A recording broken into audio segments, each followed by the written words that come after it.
It is time to hit social media for our cash tag segment. For that, we'd like to welcome in Megan Brantley, the VP of Research at LikeFolio.com. We have Jenny Horn with us as well here in studio to talk some Nvidia ahead of their earnings release. Ahead of their earnings post-market today, so analysts are projecting gross margins to rise about 62% and operating margins to have jumped 33%. And this is a stock that's been up 57% so far in 2019. So pretty strong numbers for Nvidia going into earnings. But Kevin, we were joking before the break, this is not my area of expertise. So why do I care about Nvidia ahead of earnings? You care because someday you may get in an automated car, or in a car with a driverless car, and Nvidia will be important for that driverless car. But if you're not a gamer and you're not trading Bitcoin, which they were, which is kind of over, this is the future, for sure. So if this is the future, Megan, I'm really curious to see what your data has to say. Yeah, I'm with you, Jenny.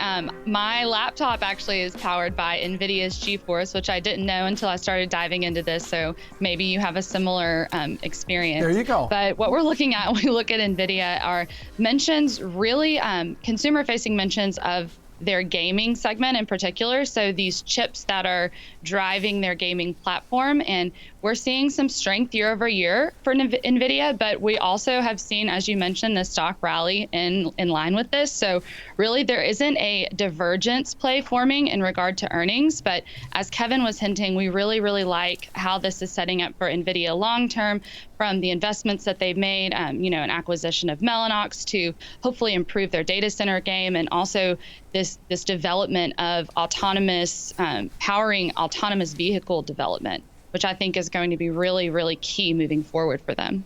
Yeah, Megan, this was a media and trading darling last year that, as stocks can do, broke everyone's heart last year when it went from 290 to about 120 and kind of ripped everyone's face off. And now I think there's just a hesitation to get back into this name, but it's the future is what's big for Nvidia, not necessarily the present, correct?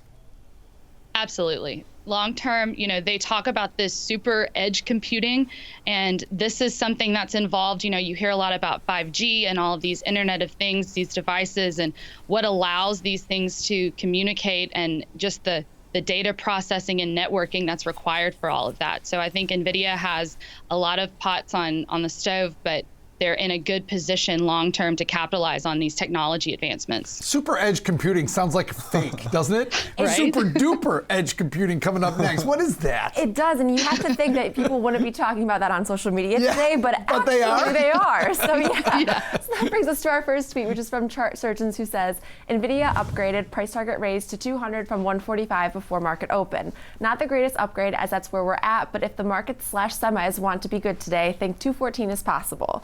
So the stock is right around, I think, 208 right now. So 208. 214 is definitely possible if they have strong earnings. I mean, this upgrade was 2 days ago. So $13 expected move. It's absolutely in the cards if they hit earnings. And the one thing on this one too, Kevin, is 13, it kind of seems low. Your current IV percentile is 21%. And you mentioned kind of like people are hesitant to get back into this one. It's had an incredible rally back. It's up over 50% from its lows. So hold on. It had to be an incredible rally back from crashing in the fourth quarter of last year. Let's face it. No, that was painful. It's a very good point. It's certainly been one that's had a crazy move. This is going back 5 years. But Megan, coming back to your data here, you mentioned kind of the Nvidia story and how you're tracking kind of gaming and PC mentions as well. Is the overall kind of industry in that space growing as well, or is it just an Nvidia story right now? Whenever we look at these PC gaming mentions, we do see strength. We think that Nvidia is really capitalizing with their GeForce chip mentions. When we look at the consumer happiness on that segment, that brand that's powering this PC gaming, it's nearly 90% positive. That's pretty unheard of. So people are really happy with the products that they're releasing that power these gaming devices. Another interesting caveat is Nvidia powers the technology behind the Nintendo Switch.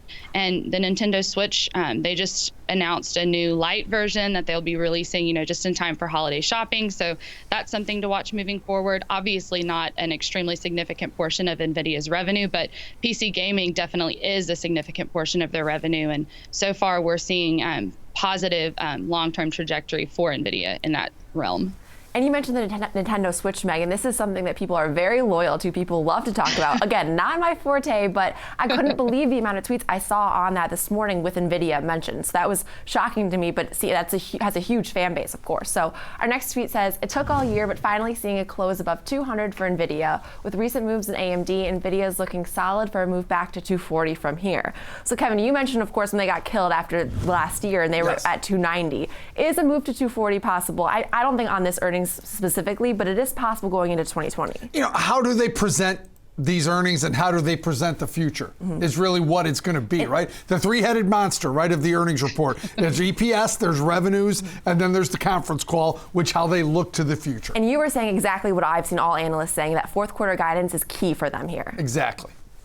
Alrighty, so Megan, you mentioned kind of as we wrap this up here, you guys don't see a huge divergence here. So I guess the one question I would say is we know this is a major portion of their revenue, but this isn't the entire business here. From your guys' success in the past, have you found that tracking this particular side of NVIDIA's business has been fairly accurate in their overall revenues?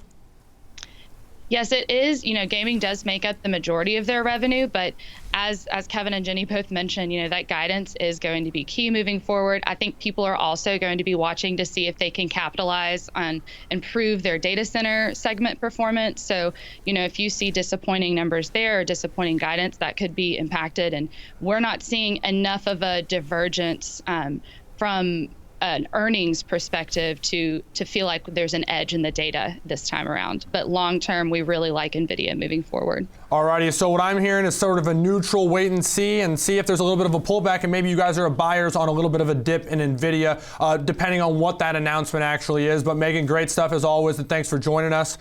Thanks to you as well, Jenny.